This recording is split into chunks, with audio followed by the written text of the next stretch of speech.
high-speed train link between Brisbane, Sydney and Melbourne is a step closer to reality this morning. The federal government has given in-principle support to a final report into the multi-billion-dollar project.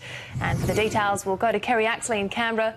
Morning, Kerry. This is an exciting prospect. Take us through the key points.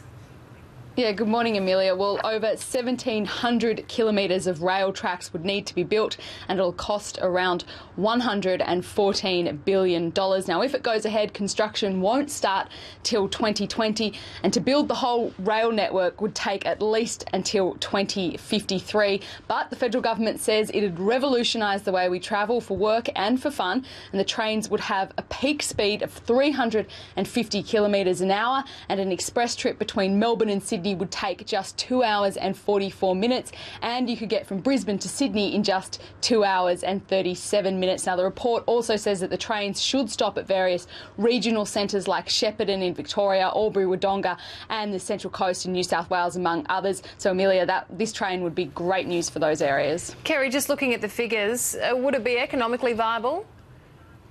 Well, the federal government would most likely have to put up most of that $114 billion to build the network. The report estimates that the rail line could eventually carry around 84 million passengers each year, and it also estimates that when fully up and running, the rail network would put $2.30 back into the economy for every dollar that was spent on it. And as for ticket prices, well, the Railways Association expects that the cost will be comparable to flight prices.